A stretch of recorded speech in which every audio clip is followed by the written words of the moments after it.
नेपालको संविधान 2072 ले स्वास्थ्यलाई प्रत्येक नागरिकको मौलिक हकको रूपमा सुनिश्चित गरेको छ। नागरिकलाई स्वास्थ्य उपचारका क्रममा पर्न सक्ने वित्तीय जोखिमबाट जोगाउन र सर्वव्यापी स्वास्थ्य पहुँच युनिभर्सल हेल्थ कभरेजको लक्ष्य हासिल गर्न सरकारले सन् 2017 मा स्वास्थ्य बीमा ऐन मार्फत राष्ट्रिय स्वास्थ्य बीमा कार्यक्रम NHIP national health insurance programme लागू गर्यो। सन् 1976 मा पाटन अस्पतालबाट समुदायमा आधारित बीमाको रूपमा सुरु भएको यो यात्रा विभिन्न चरणहरू पार गर्दै सन् 2022 सम्ममा देशका सबै 77 वटै जिल्लामा विस्तार भइसकेको छ।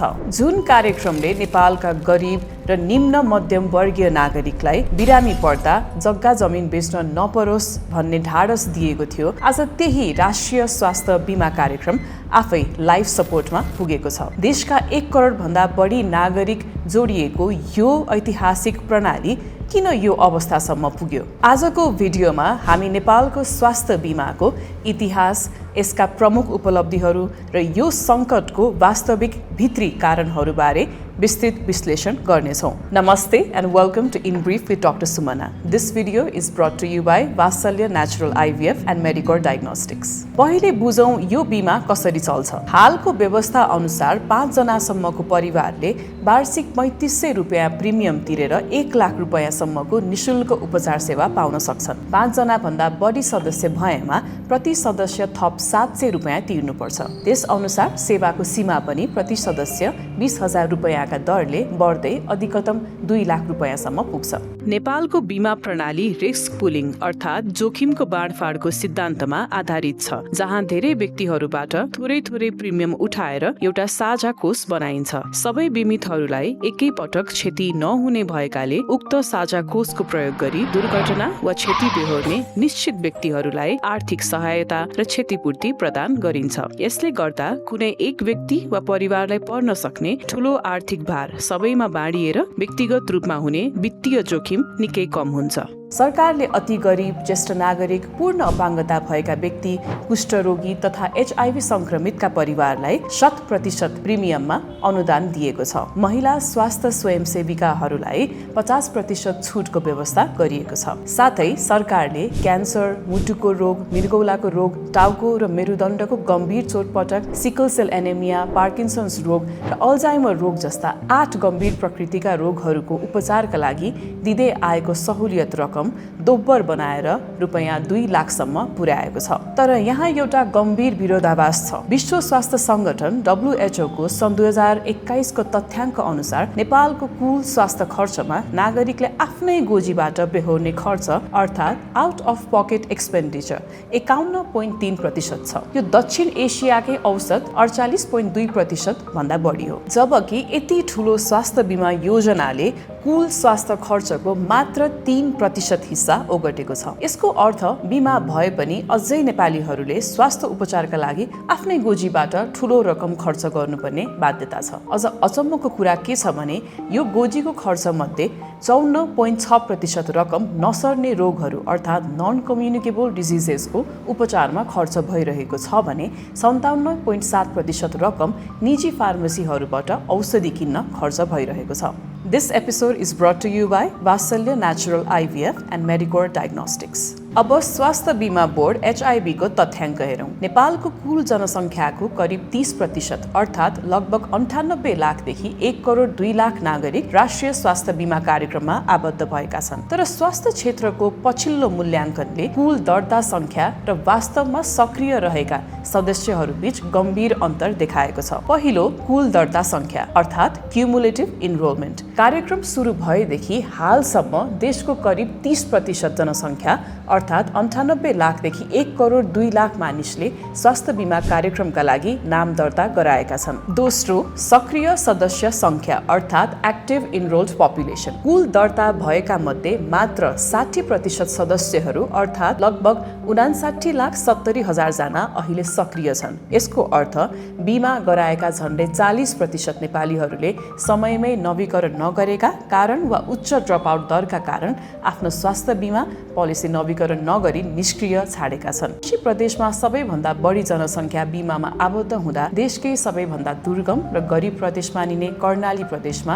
यो ड्रप आउट दर सबैभन्दा उच्च छ। यसको कारण के त? अध्ययनहरू भन्छन् कर्णालीका 79 वटा स्थानीय तहमध्ये मात्र 30% तहमा स्वास्थ्य बिमाका सूचीकृत अस्पतालहरू छन्। अस्पताल नै नभएपछि वा टाढा भएपछि नागरिकले बिमा नवीकरण गर्नुको औचित्य देख्दैनन्। अर्कोतर्फ मधेस र गण्डकी प्रदेशमा गरिएका अन्तर्वार्ताहरूमा सेवाग्राहीहरूले अस्पतालमा घण्टौं लाइन बस्नुपर्ने तर अस्पताल पुग्दा सामान्य औषधि पनि नपाइने र बाहिरका निजी फार्मेसीबाट किन्नुपर्ने गुनासो गरेका छन्, जसले नागरिकमा चरम असन्तुष्टि पैदा गरेको छ। अब कुरा गरौँ दाबी भुक्तानी र प्रणालीगत सङ्कट अर्थात् क्लेम्स एन्ड अपरेशन्स म्यानेजमेन्टको। केवल नागरिक मात्र होइन, अस्पतालहरूको विश्वास जित्न समेत स्वास्थ्य बिमा प्रणालीलाई हम्मे परिरहेको छ। अस्पतालहरूले समयमा पैसा नपाएर बिमा सेवा नै बन्द गर्ने स्थिति नेपालमा पटक पटक दोहोरिरहेको छ। नेपाल सरकारले बक्यौता रकम निकासा गरेपछि अस्पतालहरूले सेवा त सुचारू गर्छन्, तर यो समस्याको स्थायी समाधान भने होइन। स्वास्थ्य बिमा बोर्डको दाबी व्यवस्थापन अर्थात् क्लेम्स म्यानेजमेन्ट निकै कमजोर छ। बोर्डमा दैनिक 25,000 देखि 30,000 सम्म दाबी अर्थात् क्लेम्स विवरणहरू आउँछन्, तर त्यहाँ कार्यरत कर्मचारीहरूको म्यानुअल समीक्षा क्षमता दैनिक मात्र 5500 देखि 6500 सम्म छ। यसले गर्दा दाबीहरूको ठूलो चाङ अर्थात् ब्याकलग जम्मा हुन्छ र अस्पतालहरूले महिनौसम्म अरबौं रुपैयाँ भुक्तानी पाउँछन्। यति मात्र होइन, बिमा प्रणालीमा नैतिक विचलन अर्थात् मोरल हजार्ड र अनियमितता पनि बढ्दो छ। कतिपय निजी र सरकारी अस्पतालहरूले बिरामीलाई अनावश्यक प्रयोगशाला परीक्षण गर्न लगाउने वा नक्कली दाबी गरेर बिमाको रकम सिद्ध्याउने गरेको पनि पाइएको छ। बोर्डसँग यस्ता विकृति रोक्ने प्रविधि र पर्याप्त जनशक्तिको अभाव छ। तर के स्वास्थ्य बिमा प्रणाली सबै नागरिकको पहुँचमा पुर्याउन नसकिने नै हो र? विश्वका केही देशहरूको उदाहरण हेरौँ। जर्मनीको बिस्मार्क मोडल। यस प्रणालीमा रोजगारदाता र कर्मचारी दुवैको संयुक्त योगदानबाट सङ्कलित सामाजिक सुरक्षा कोष मार्फत नागरिकको स्वास्थ्य उपचार खर्च बेहोरिन्छ। दोस्रो, बेलायतको बेभरेज मोडल। यस मोडल अन्तर्गत सरकारले नागरिकहरूबाट सङ्कलन गरेको कर अर्थात् ट्याक्सलाई सिधै स्वास्थ्य सेवामा लगानी गरी सरकारी अस्पतालहरूमा निशुल्क उपचार प्रदान गर्छ। तेस्रो, सिङ्गापुरको 3M प्रणाली। यस प्रणालीले नागरिकको अनिवार्य व्यक्तिगत बचत मेडिसेभ, ठुला रोगका लागि बिमा मेडिसिल्ड र गरिबका लागि सरकारी कोष मेडिफन्डलाई एकीकृत गरी वित्तीय सुरक्षा दिन्छ। विश्वव्यापी स्वास्थ्य बिमा मोडल जापानको हेरौँ। यस मोडलमा आम्दानीका आधारमा प्रिमियम र अधिकतम 30% सम्मको सहभुक्तानी अर्थात् को पेमेन्ट निर्धारण गरी 100% नागरिकलाई समान स्वास्थ्य सेवा सुनिश्चित गरिन्छ। थाइल्यान्डको सार्वभौम स्वास्थ्य कभरेज मोडल। विकासोन्मुख देशका लागि उदाहरणीय यस प्रणालीले न्यून कर वा न्यूनतम शुल्क अर्थात् 30% आधारमा विभिन्न नागरिकहरूलाई महँगो उपचार खर्चबाट जोगाउँछ। तसर्थ यस प्रणालीको अब आउने बाटो के हुन सक्छन् त? स्वास्थ्य बिमा सुधार समितिको प्रतिवेदनले व्यापारिक क्षेत्र, शिक्षक र कर्मचारी लगायतका औपचारिक क्षेत्रलाई समेट्दै 100% नागरिकका लागि स्वास्थ्य बिमा अनिवार्य गर्न प्रस्ताव गरेको छ। यस प्रस्तावित सुधारले बिमाको कभरेजलाई 1 लाख रुपैयाँबाट बढाएर 5 लाख रुपैयाँसम्म पुर्याउने, प्रगतिशील प्रिमियम अर्थात् शुल्क भुक्तानी प्रणाली लागू गर्ने र एकीकृत सहभुक्तानी अर्थात् को पेमेन्ट संरचना बनाउने लक्ष्य राखेको छ। नेपालमा पनि नागरिकको कमाइ अनुसार बिमा शुल्क तोकिनुपर्छ भन्ने कुरा अहिले चर्चामा छ। कतिपय नागरिकका लागि 3500 रुपैयाँ धेरै हुन सक्छ भने कसैका लागि यो सामान्य हुन सक्छ। नेपालको स्वास्थ्य बिमा योजना अहिले एउटा संवेदनशील मोडमा छ। यसलाई बचाउन र प्रभावकारी बनाउन अब पुरानो तरिकाले पुग्दैन, तत्काल ठोस कदमहरू चाल्नुपर्ने देखिन्छ।